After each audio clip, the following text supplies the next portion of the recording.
bulan April 2024 di media ABC. Menjadi berita yang heboh karena 200 musisi kelas dunia. Termasuk di sana ada Bon Jovi, juga Stevie Wonder. Mereka membuat surat terbuka protes kepada aplikasi artificial intelligence. Bisa kita lihat di Google itu beritanya itu. Di satu sisi mereka memang mengatakan, kami mengapresiasi datangnya AI yang membawa hal baru untuk kreativitas.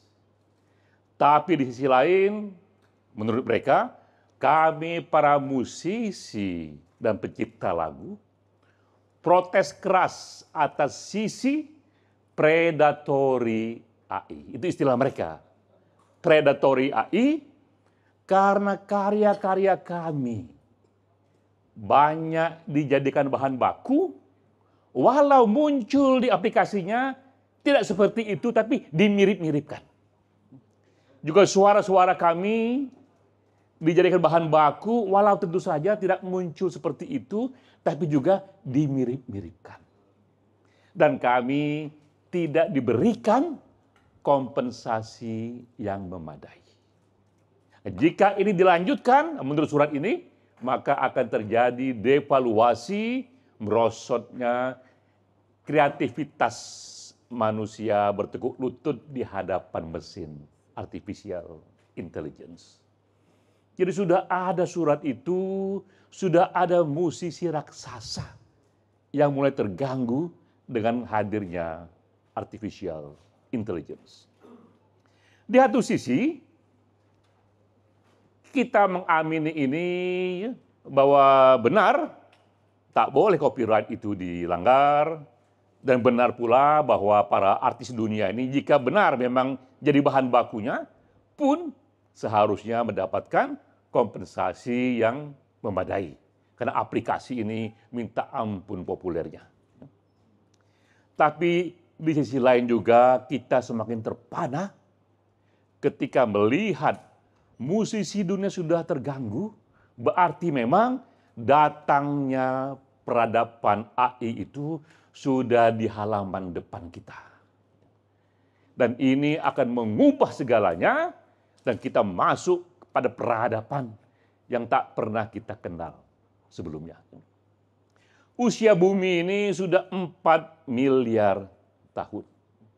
Tak pernah terjadi di bumi ini ada makhluk lain di luar manusia yang bisa berkreasi. Sehebat-hebatnya hewan di luar manusia, mereka tak bisa menciptakan lagu, tak bisa membuat puisi, tak bisa melukis. Tapi sejak 5 tahun yang lalu di bumi hadir jenis makhluk yang lain yang bisa melukis, yang bisa membuat puisi dan menciptakan lagu. Dan celakanya makhluk itu diciptakan oleh manusia sendiri. Yang semakin lama akan mungkin lebih hebat dari manusia penciptanya. Suka atau tidak suka, kita memasuki zaman baru yang tak akan pernah kita alami sebelumnya, dan dunia terbelah dua. Kalangan seniman akan terbelah dua, siapakah dia? Apakah dia penulis, pelukis, penyair, pembuat lagu akan terbelah dua, yaitu mereka yang original, yang tak ingin menggunakan AI. Apapun alasannya, baik karena mereka percaya bahwa originalitas, kreativitas manusia harus dijaga, karena itu saya berserah diri pada satu bentuk karya yang asli, ataupun dia tak gunakan AI karena gaptek misalnya, bisa terjadi juga. Tapi di sisi lain adalah seniman jenis lain yang mulai berkolaborasi dengan artificial intelligence. Ini dua dunia yang akan membelah seniman lebih besar dari pembelahan aneka genre dan lain sebagainya itu. Ini pembelahan karena datangnya teknologi. Per hari ini memang seniman yang menggunakan AI dia masih sangatlah minoritas. Tapi ke depan, pelan-pelan, seniman yang menggunakan AI ini makin banyak dan makin banyak, akhirnya inilah yang dominan. Dan kita memasuki bab terakhir. Ini adalah bab terakhir, seniman yang tanpa menggunakan AI. Nanti dalam sejarah hilang ini.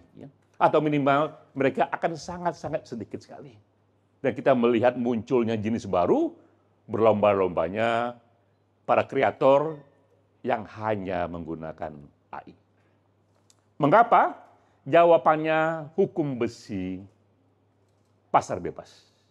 Hukum besi peradaban. Pertama adalah AI bisa memberikan kepada kreator manapun referensi karya yang minta ampun banyaknya dalam waktu yang cepat sekali dan juga dengan harga yang murah sekali. Lebih cepat, lebih murah, dan juga lebih berkualitas. Karena dia bisa berikan itu puncak-puncak karya di aneka zaman. Sehingga dengan sendirinya, seniman yang menggunakan AI bertambah kualitasnya. Jika tadinya 6, dengan AI jadi 7 dia. Jika dia tadinya itu 8, dengan AI menjadi 9. Kita lihat memang efisiensi diberikan oleh AI, dan efisiensi itulah hukum besi yang mengatakan yang menang di pasar. Di samping efisiensi lebih murah dan juga lebih berkualitas. Kita bisa bandingkan, seperti ini saja, untuk tadi menciptakan lagu yang kita dengar tadi. Kalau itu diciptakan, tuh penciptanya itu untuk dunia yang biasa sebelum ada AI, dia butuh bertahun-tahun sentuhan dan pengalaman dengan dunia musik. Baru dia dapat itu sense, apalagi tadi ini banyak sekali genrenya itu ya. Butuh bertahun-tahun dia di dunia itu, dan dia kontak pula penyanyinya, dia pun datang ke studio, itu bisa berhari-hari, mahal pula ongkosnya itu. Itulah berkarya di dunia sebelumnya, bertahun-tahun, berbulan-bulan. Dengan datangnya AI, itu bisa diciptakan dalam waktu 3 menit saja.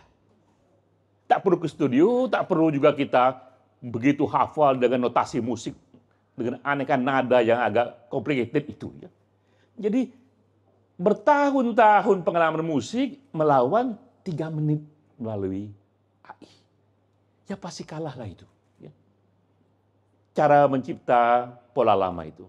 Jadi ini sense pertama yang mengatakan mengapa nanti ini pelan-pelan melalui kompetisi pasar, mereka yang tak menggunakan AI, apakah itu pelukis, penulis, seniman, akan tersingkir pelan-pelan karena pasar yang memilihnya itu. Kedua juga yang membuat AI ini akan superior, karena dia bisa memberikan satu eksperimen yang tak pernah kita duga sebelumnya. Sekarang ini di kalangan pelukis misalnya, karena saya di dunia itu sekarang ini, saya membaca, mereka mencoba membuat lukisan, realitas lukisan di mata kucing. Kita nggak ngerti gimana caranya itu. Di mata kita seperti ini, tapi di mata kucing mungkin bisa beda. Kecerdasan kita tidak sampai di sana, tapi AI bisa mensimulasinya. Dan nanti muncul lukisan, kira-kira inilah realitas di mata kucing. Atau realitas di mata kelinci, ya kita tidak tahu itu. Hal yang sama juga dengan buku misalnya. Ada buku nanti bagaimana peristiwa yang dipandang dan dinilai oleh seorang yang debil. Yang kecerdasannya jauh di bawah rata-rata, pun mungkin mereka memahami realitas berbeda dengan kita. Nah, AI bisa kerjakan itu.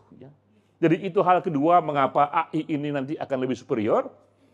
Hal ketiga adalah, nah ini kunci dari peradaban baru. Ada banyak sekali karya-karya, nanti yang paling unggul itu adalah karya yang mengalami yang namanya itu personalisasi. Orang nanti ini akan lebih tersentuh untuk karya yang lebih sesuai dengan personalisasi dirinya itu.